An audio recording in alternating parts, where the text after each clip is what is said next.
In this tutorial, I'm going to show you how to use Excel to calculate the difference between two dates in the number of years, months, and days. So let's jump straight into Excel and get started.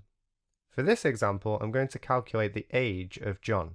John was born on the 3rd of April 1956. And note here that I'm using the UK format of dates here. We also have today's date for reference, which is the 23rd of April 2021. To start with, it's always best to ensure that the cells that contain your dates are in the correct format. To do this, I will highlight the cells with the dates in, then I will right click on them and select Format Cells. You want to ensure that the category is set to date, and then you can select an appropriate type. For me, I've selected the UK version and we'll click OK. Now we are ready to get started. Let's start by calculating the number of complete years between the two dates. To do this, in a new cell, enter equals date diff open bracket. I will then select the cell containing the first date, then I will add a comma, and then next I will select the cell containing the second date, and then I'll add another comma. Finally, in speech marks, I will enter Y, which refers to years. I'll then close the bracket and press enter.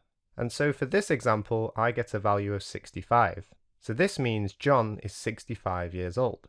If you'd prefer to have a fractional year returned, you can use the year frac function instead.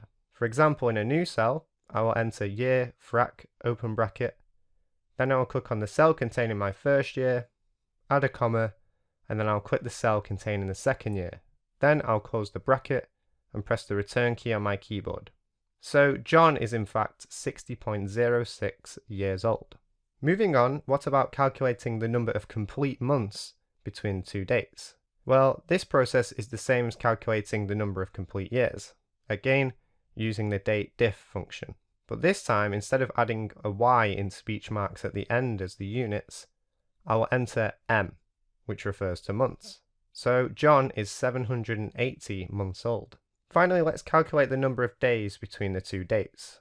Again, using the same process as before, but this time the final step is to include a D in speech marks, which refers to days. So John is 23,761 days old. There are also a few extra bits of information we can get when using the date diff function. For example, we can calculate the number of days when ignoring the number of months and years. Again, in a new cell, I will enter the date diff function and select the two dates as before. But this time I will enter MD as the units. So for this example, I get an answer of 20. This is because there are 20 days difference between the third day of the month and the 23rd day of the month.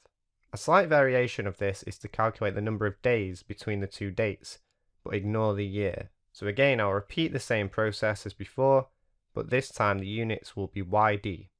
And for my example, I get a value of 20. And this is because there are 20 days difference between the 3rd of April and the 23rd of April. Finally, we can calculate the difference between the two dates for the number of months, but ignore the days and the years. Again, this process is the same as before, but the units to enter are YM. Doing so will give me an answer of 0, and this is because my dates are in April, so there are no differences. And that brings me to the end of this tutorial. Now you know how to calculate the difference between two dates in Excel. If you found this video useful, please leave a like. It really does help support the channel. If you've got a question, pop it down in the comments below. Also, consider subscribing for more weekly tutorials.